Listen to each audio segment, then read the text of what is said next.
Hello everyone, this is Jyotsna Tiwari and welcome to today's daily current affairs session where we will discuss each and everything which is important for your upcoming exam. Okay guys, so don't waste the time and let's have a look at which type of question will rise in your exam. So here is the first news of today's session. So first of all, let me change my pen color, then we will discuss each and everything in details. Okay guys, so here is the first news of today's session and the news is US FDA authorizes use of blood plasma for COVID-19 treatment. Okay. So here we talk about US FDA. Okay, US FDA authorizes use of blood plasma. Use of which is use of blood plasma for COVID-19 treatment. Okay. So what is blood plasma? Let's have a look. Let's have some important key point regarding your news. So here is the what is the blood plasma. So we can see that plasma is yellow fluid of the blood that circulates cells and proteins through the body. Blood plasma accounts for about 55% of the total blood volume of the body. Okay, that means of your body's volume there are almost 55% is blood plasma. Okay, it protects the body from infection caused by the foreign objects and other disorders by balancing electrolyte concentrations through the intravascular osmotic effect. Okay, so this is the blood plasma. What is the plasma therapy? So let's have a look that in medical science it is known as the sensory plasma therapy. Okay, if we talk about the medical science, so in the medical science it is known as the sensory plasma therapy that uses a recovered patient's blood plasma to make antibodies on infected patients. Okay, so plasma therapy and COVID-19. So what is the plasma therapy and how it work with the COVID-19?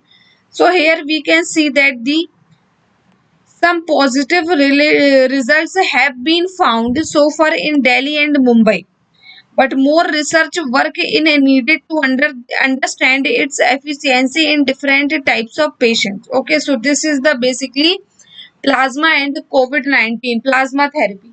Guys, here are some additional news regarding this news that if question will rise in your exam that first plasma bank where is located, then your answer will be or where is opened, then your answer will be in the Delhi. Okay. First plasma bank is opened in the Delhi. Okay, I hope you will understand. So let's have a look at which type of question will rise in your exam. So first question which will definitely rise in your exam and the question is that recently which country authorized the blood plasma for COVID-19 treatment?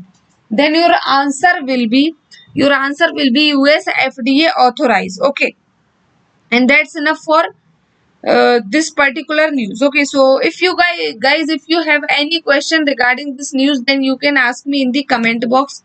Here is the second news of today's session, and the news is that Indore became the cleanest city for Indore became the cleanest city for four consecutive times in the Swachh Sarvekshan 2020. Okay, in the Swachh Sarvekshan for the fourth consecutive time, Indore ranked first in the list of India's cleanest city in the Swachh Sarvekshan by 2020.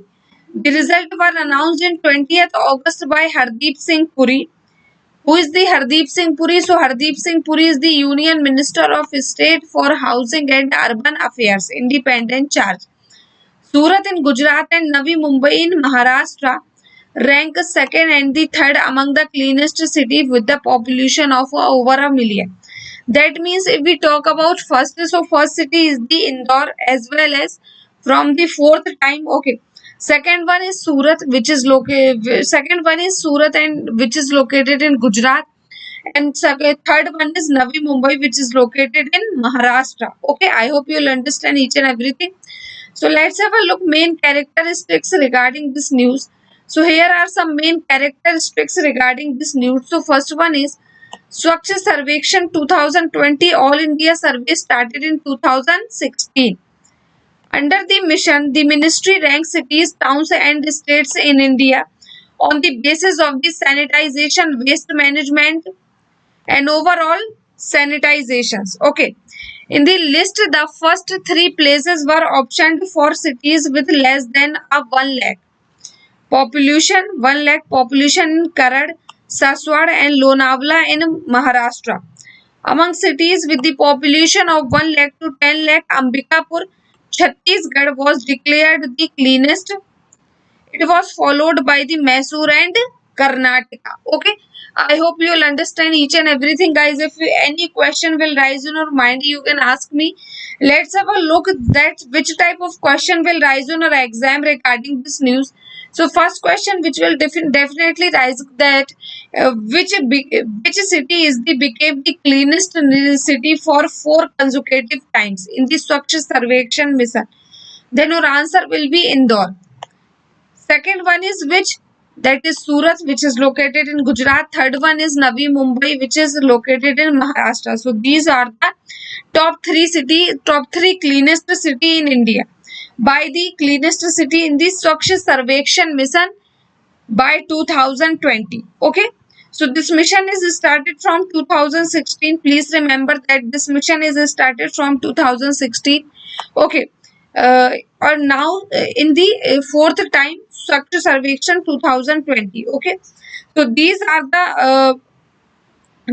the other cities which is also declared as the cleanest city. Okay. So guys, I hope you will understand each and everything in details. If you have any question regarding this particular news, then you can ask me in the comment box. Okay.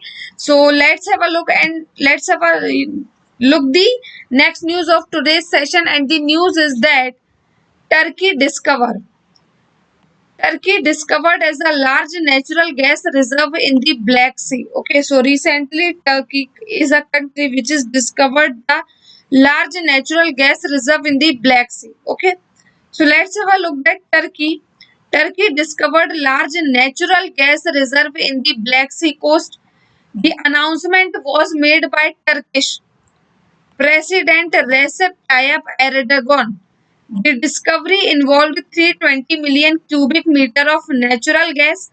If a natural gas reserve can be extracted, it can help the country reduce its energy dependence on imports from the countries such as Russia, Iran, and Azerbaijan. What is the main characteristics behind this particular news? Here we can see that Turkey aims to use natural gas discovered by 2023. The country has made the largest discovery of natural gas in its history in the Black Sea. Okay, new natural gas reserves come and amid increasing tension between Ankara and Athens over the discovery of oil and gas in the Eastern Mediterranean Sea. Okay, so next point which is important regarding this news, and the point is that discovery comes amid tension between the Atlantic Treaty Organization NATO allies with the Greece and the Turkey running high is distributed waters in the Eastern Mediterranean and Sea. Okay. So these are the important points regarding this news. So let's have a look that which type of question will rise in your exam. So first question which will definitely rise in your exam, and the question is that recently which country discover a large natural gas reserve in the Black Sea? Then your answer will be Turkey. Okay, Turkey. In the Turkey, which cities are located? Okay, then your answer will be Russia and Iran and Azerbaijan. Imports of the depends on the imports of the countries is Russia, Iran and Azerbaijan. Turkey aims to use natural gas discovered by 2023. Okay, the country has made the largest discovery in the natural gas and it is history in the Black Sea. Okay. Also, you will have to learn the city in the which is located in Turkey, that is Ankara. Ankara is the capital of the Turkey. Okay. So I hope you will understand each and everything. Next one is which will definitely rise in your exam, that abbreviation of the NATO.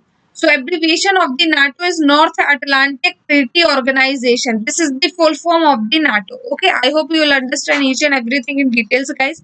If you have any question regarding this particular news in your exam, so you can ask. If you have any question regarding this news, then you can ask me in the comment box. So here is the next news of today's session, and the news is former Finance Secretary Rajiv Kumar appointed as Election Commissioner. Okay. So if we talk about the former finance secretary, which is who is Rajiv Kumar, recently appointed as the election commissioner. So let's have some important key points regarding this news, and the key points are that former finance secretary, who is the former finance secretary, so he is Rajiv Kumar, has been appointed as the new election commissioner. Okay, so Mr. Kumar will replace the commissioner Ashok Lavasa. So recently, election commissioner was Ashok Lavasa, who is replaced with the Mr. Kumar. Okay, Rajiv Kumar will assume the post on 31st August 2020. That means he has started his work from the 31st August 2020 after being removed from the post of Commissioner Ashok Lavasa.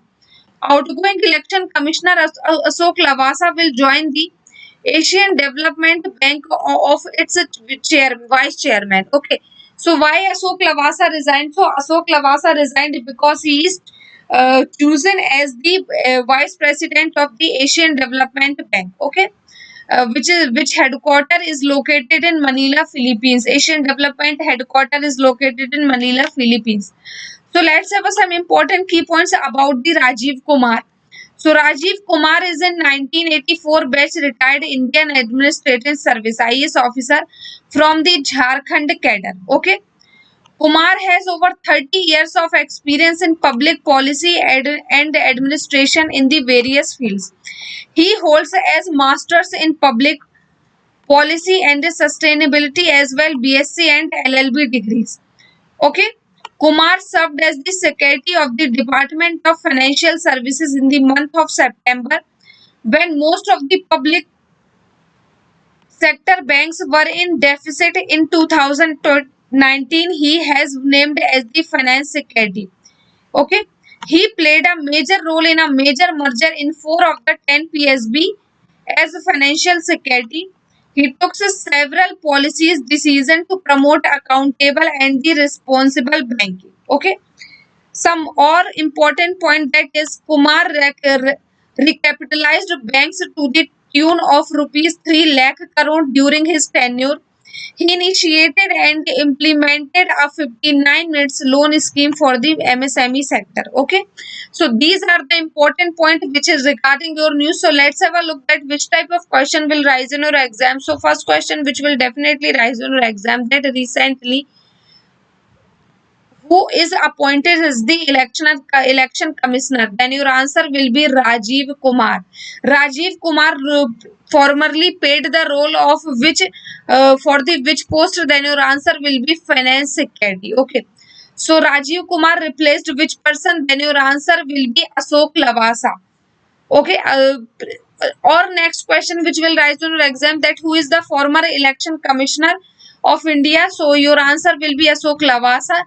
He is Rajiv Kumar started his work from the 31st August 2020. Okay, so development bank, why he removed? So because of he is now he is the vice chairman of the Asian Development Bank. Where is the headquarter of Asian Development Bank? Then your answer will be Manila, Philippines. Okay, so these are the important points. He is also worked uh, as the finance secretary of the India. Okay, and also in the during of their session of the finance secretary, he has worked as the many big decisions. Okay, so I hope you will understand each and everything in details, guys. If you have any doubt regarding this particular news, then you can ask me in the comment box. So here is the next and the last news of today's session, and the news is that NHAI launched Green Path, a mobile app to monitor plantations on the national highways. Okay, so recently NHAI, National Highway Authority of India. Actually, NHAI is the abbreviation of National Highway Authority of India, who is recently launched the Green Path mobile app, okay, which is monitor the plantation of the national highway on the national highway. So the National Highway Authority of India, full form of NHAIA, a public sector organization under the Ministry of Road Transport and Highway, okay, has launched a mobile app named Green Path. Okay, the app was inaugurated by the Union Minister RTH Shri Nitin Gadkari, means Road and Transport Highway. Union Minister of Road and Transport Highway Nitin Gadkari. Okay, he was inaugurated the app. So let's have some key points regarding the Green Path app. So here we can see that the aim of the Green Path mobile application is to monitor to location, development, species discrimination, maintenance activities, goals, achievements, and each of its field units for each and every plant under all the plantation project. The Green Path will track plant growth and health photographs with captured plant data. The data will uploaded every 3 months on NHAIA artificial intelligence powered big data analytics platform data lake. Okay. 150 NHAIA has created user ID for more than 150 RO PD horticulture expert. In addition, more than 7,800 plants have also been geotagged by NHAIA. Green Path, the Green Path mobile app is expected to be launched to facilitate the construction of green highway in the country. Okay, so these are the important points regarding this news. Let's have a look that which type of question will rise in our exam regarding this news. So first of all, first question which will definitely rise in our exam, and the question is that recently which department launched the Green Path mobile app for the monitor the plantation of national highway? Then your answer will be National Highway Authority of India. Okay, next question is which union minister is inaugurated the Green Path mobile app? Then your answer will be Nitin Gadkari. Who is the Nitin Gadkari? Then your answer will be okay. Nitin Gadkari is the Union Minister of Road Transport Highway Authority. Okay. Okay, so these are the important data which is all we have already learned about it. So guys, that's all for the today's session. If you have any question regarding any news, then you can ask me in the comment box. So guys, here you can see the screenshot on your screen which is regarded the quiz. Okay, so basically I want to say guys that if you want to give the quiz on daily basis, for that you will have to go to the Google Play Store and download the entry app now, where you can register yourself, you can register your mail ID and mobile number and give the quizzes on the make the account and give the quizzes on the daily basis. Okay, where you can analyze yourself that where are you stand right now guys. Okay, also you can visit our YouTube channel. For that you will have to go to the YouTube and type the banking 2.0, search the banking 2.0 YouTube channel and subscribe the channel, and don't forget to tap on the bell icon. Okay guys, so these are the important points regarding this new. Okay, so tap the bell icon and please don't forget to subscribe our YouTube channel. Also don't forget to download the entry app now. So guys, don't forget to also like, comment, and share this session as much as you can. You can share this session with your colleagues, relative, friends, whomever you are study guys. Okay, also you can share this session on your social media platform like Telegram group, your WhatsApp group, your Facebook group, wherever you are available. You can share this session with whom, okay, with their platform, wherever you are available. So thank you very much for cooperate with me. Please don't forget to like, comment, and there is this share this session. Okay, so thank you very much for today's session. Have a nice day.